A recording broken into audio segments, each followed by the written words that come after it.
দেখো তোমাদের গ্রামে যাদের সঙ্গে এরকম ঘটনা ঘটেছে তুমি একটু তাদের দিকে নজর দাও। আমার পক্ষে যা যা করা সম্ভব দেবীমা আমি সব করব।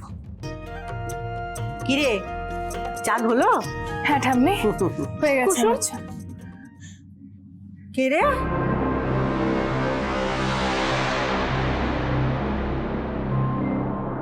মা লক্ষ্মী যে।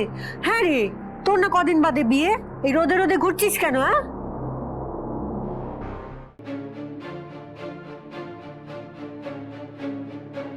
লক্ষ্মী কিরে এইসব কি হয়েছে তোর মুখে? কি সাংঘাতিক, এ তো ভয়ঙ্কর অবস্থা।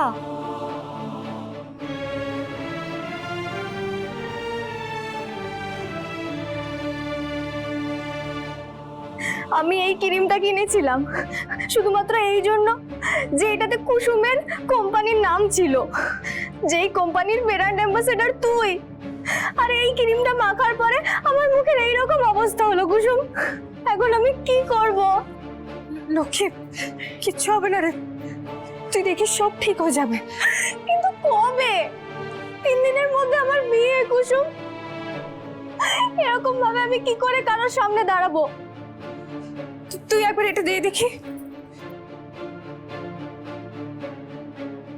কিন্তু এটা কি করে সম্ভব?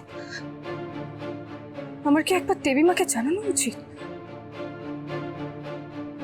আমি কিন্তু তোর ভরসায় রইলাম কুসুম, দেখিস কিভাবে কি করা যায়। এই দাগ যদি ঠিক না হয় আমি কিন্তু কিছুতেই বিয়ের পিড়িতে বসবো না কুসুম, আমি কিছুতেই বসবো। লক্ষ্মী শোন আমার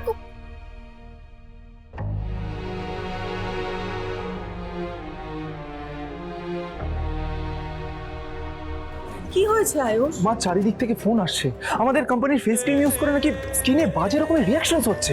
কি? হ্যাঁ মা, কারো র্যাশেস বেরোচ্ছে, স্কিন বার্ন হয়ে যাচ্ছে। আমি বুঝতে পারছি না। মা এই দেখো সবাই কি কি ছবি পাঠাচ্ছে, দেখো এ দেখো এ দেখো। দাও দাও দাও দাও। মাই গড, হ্যাঁ ওরে বাবা রে। হ্যাঁ ও দিদি দিদি আমি তো সকালবেলা এই ক্রিমটা ইউজ করেছি গো। ও বাবা আমার মুখে র্যাশ বেরিয়ে যাবে, মুখ পুড়ে যাবে, সর্বনাশ করে যাবে। আমি এক্ষুনি মুখ ধোবো, এক্ষুনি মুখ ধোবো আমি। আচ্ছা আচ্ছা ঠিক আছে আমি পরে কথা বলছি। হ্যাঁ ঠিক আছে। সব কি হচ্ছে বাবা তোর আজ? বুঝতে পারছি না, লোকে বলছে যে হয় পুলিশে কমপ্লেন করবে নইলে কনজিউমার কোর্টে যাবে। না না রাজ, আমাদের কোম্পানির প্রোডাক্ট এত উচ্চ মানের যে কোনো রকম কারোর কোনো কমপ্লেন করার জায়গায় রাখি না আমরা। না এটা হতে পারে না। ফোন ফোন ফোন তোমার ফোন আসছে, রাখো কুসুম। হ্যাঁ মা দাও দাও দাও। হ্যাঁ মাথা কাজ করছে না। জাদুঘর স্পিকারে আছে, বলো কি হয়েছে? কিছু আছে? আমাদের গ্রামে না একটা মেয়ে আছে, ওর নাম লক্ষ্মী। ও আপনাদের কোম্পানির ক্রিম নিজের মুখে মেখেছিল, ওর মুখে না কেমন লাল লাল ছোপ পড়ে গেছে। নিশ্চয়ই আপনাদের ওই ক্রিমে কোনো ভেজাল আছে। 3 দিন পরে ওর বিয়ে এসেছে। জাদুঘর এরকম অভিযোগ অনেক আসছে, তুমি ওই মেয়েটা খেয়াল রেখো কেমন? আমাকে দাও। কুসুম, দেবীমা বলছি, আমার কথা মন দিয়ে শোনো। দেখো তোমাদের গ্রামে যাদের সঙ্গে এরকম ঘটনা ঘটেছে তুমি একটু তাদের দিকে নজর দাও, মানে খেয়াল রাখো তাদের।